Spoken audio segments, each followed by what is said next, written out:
पावसाळा हवा. लहानपणी सांग सांग भोलानाथचे गाणे ऐकून त्यात ते बुगू बुगू वाजायचं ना, त्यामुळे आणि पावसाळ्यात तळे साचणार या भीतीनंच माझ्या पोटात गोळा यायचा. आता हे सगळं आठवलं तरी हसायला येतं.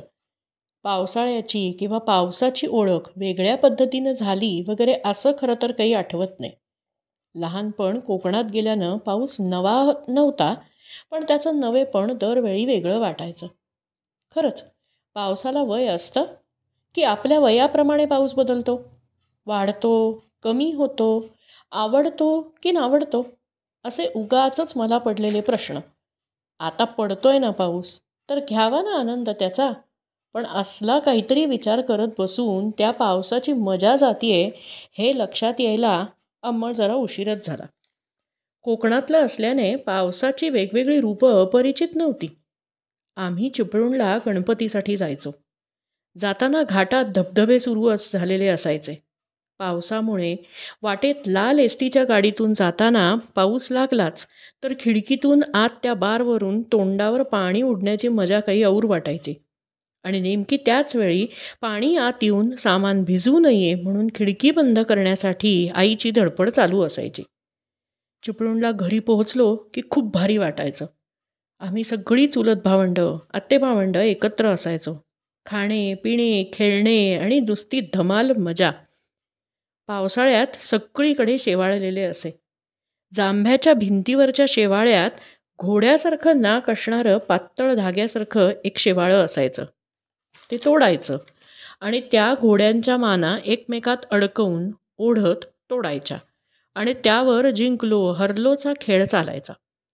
उतरत्या कौलावरून पाघळणारं पाणी, त्याचे टपटप थेंब यांचा आवाज भारी आवडायचा मला.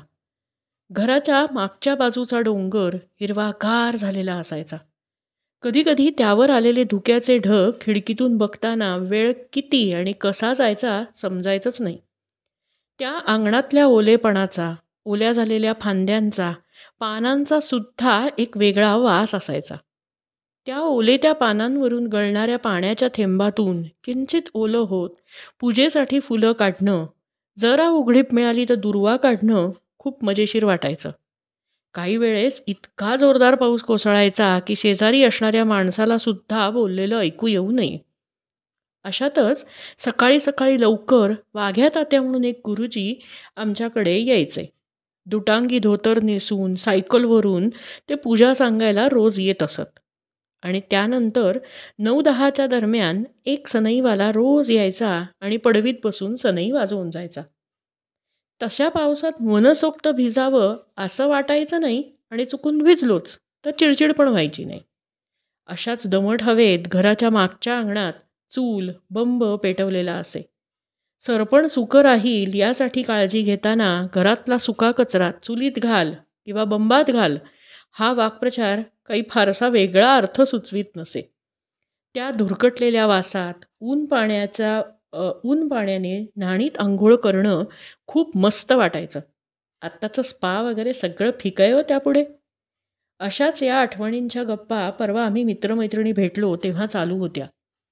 त्यावेळी 40शी उलटल्यानंतर आम्हा बायकांना काकूऐवजी ताई म्हटलं तर किती आनंद होतो हे सांगताना मी सहज म्हणून गेले की पहिला पाऊस पडल्यावर तापलेल्या मातीला जितका आनंद होत असेल ना, तितका आनंद आम्हाला अशा कॉम्प्लिमेंट नंतर होतो.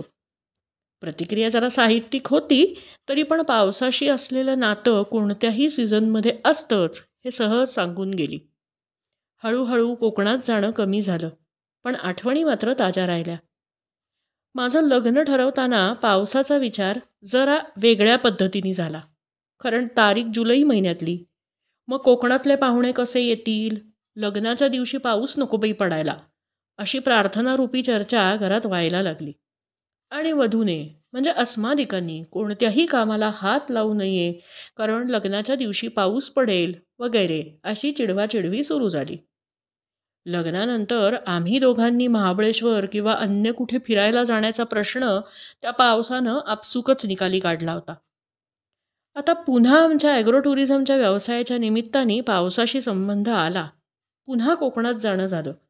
मग दर नारळी पौर्णिमेला किंवा त्या दरम्यान आगेमागे आवर्जून जाऊन नदीची ओटी भरण्याचा कार्यक्रम सुरू झाला. दुथडी भरलेलं विस्तृत पात्र पाहताना खूप शांत आणि समाधानाची वेगळीच भावना मनात यायची. नंतर आमच्याच जागेवरच्या डोंगरातून वाहत येणाऱ्या पाण्याने नैसर्गिकरित्या तयार झालेला ओहोळ हा तर सुखावून टाकणारा. जाताना ताम्हिणी किंवा वरंधा घाटात धुक्यातली हरवलेली वाट सावधपणे शोधणं हा पण अनुभव मस्त असायचा.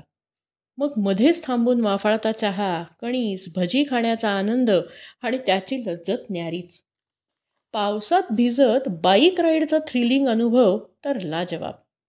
माझ्या लेकीला पहिल्या पावसाचा अनुभव मी असाच काहीसा दिला होता. महाबळेश्वरला गाडीवरून जाताना वाटेत लागलेला पाऊस आणि छोट्याशा रेनकोटातून थंडी वाजत असताना सुद्धा मजा घेणारं माझ्या 2 वर्षाच्या लेकराचं लोभसवाणं रूप. मग त्यानंतर आवर्जून दरवर्षी मी पहिल्या पावसात तिला घेऊन भिजायचे किंवा तिला तरी खेळायला लावायचे. उन्हाळ्यात कैरीचा गर लावून त्यानंतर तांब्याच्या तपेल्यातलं गरम पाण्याने आंघोळ घालणं, कारण उन्हाळा बाधणार नाही म्हणून, आणि पहिल्या पावसात भिजणं कारण उष्णतेचा किंवा घामोळ्याचा त्रास होऊ नये म्हणून, हा कार्यक्रम बरीच वर्ष चालू होता आणि महाबळेश्वरची वर्षा सहलही. पण वय वाढतं तसे पावसाचे अंदाज आणि आपली त्याच्याकडं पाहायची नजर बदलायला लागते. लहानपणी दुष्काळ पडू नये, वर्षभर पुरण्यासाठी पाण्याचा धरणात साठा राहावा, शेतीभाती पिकावी, अशा भौगोलिक कारणांचा पाऊस वयात आल्यानंतर शृंगाराची विविध रूपे दाखवून वेडावतो. तिला आवडतो पाऊस आणि मला पावसात भिजलेली ती, पासून चिंब भिजलेले रूप सजलेले असा प्रणयाराधनाचा पाऊस, नभमेघांनी आक्रमिले पाहताना याद पिया की आये अशापर्यंत पोहोचतो. कडाडणाऱ्या विजा, कोसळणारा पाऊस याची तमा न बाळगता एखादी अभिसारिका सर्वांच्या नजरा चुकवत आपल्या प्रियकराला भेटण्यासाठी जाते, तर याच पावसात एखादी प्रेमिका प्रियविरहाचे अश्रू लपवू पाहते.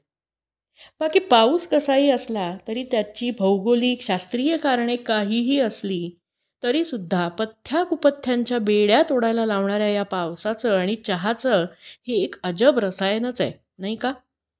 लहानपणी पावसात भिजून आल्यानंतर दूध हळद देण्याऐवजी चहाचा रंग घालून चहा म्हणून दिलेलं गरम दूध, त्यानंतर कॉलेजातल्या मित्रमैत्रिणींबरोबर पावसात हसत खिदळत प्यायलेला कॅन्टीनचा किंवा टपरीवरचा कटिंग चहा, काय काय जोडायचा आणि कशा कशाचं कटिंग व्हायचं कोणास ठाऊक. तर कधी दोघंच जेव्हा पावसात फिरायला जातात ना, तेव्हा प्यायलेला टपरीवरचा चहा, एका हातात चहा फुंकत असताना त्यात टपकन पडणारा पाघोळीवरचा पावसाचा थेंब आणि दुसऱ्या हातातला त्याच्या घट्ट पकडीची जाणवणारी ऊब, वाह, सगळंच शब्दातीत.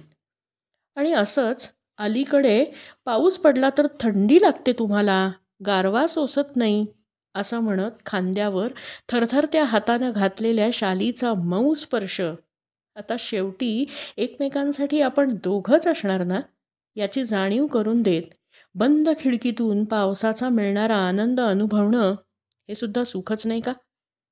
तर बाकी काही असलं तरी ज्याचा त्याचा पाऊस वेगळा, त्याचं वय वेगळं, अनुभव आणि अनुभूतीसुद्धा वेगळी.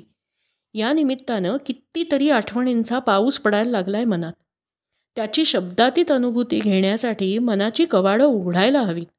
म्हणून सुखावायला, कागदी होड्या सोडायला, उलटलेली छत्री सावरायला, तोडलेली तार हातानं धरायला, चिखलातून थपथप चालायला, बोटाच्या चिमटीनं साडी धरून पैंजण घातल्या पायांनी पाणी उडवायला, शहारायला, मोहरायला, एकटेपणा घालवायला, एखादं गाणं गुणगुणायला, कविता सुचायला, हातात हात घालून फिरवायला, कमरेभोवती घट्ट विळखा घालून बिलगायला, सुनामीची लहर यायला, छपरातून पाणी टपकायला आणि तरीही प्रत्येक वाफाळणारा चहा पीत अनुभवायला पावसाळा हवाच हवा.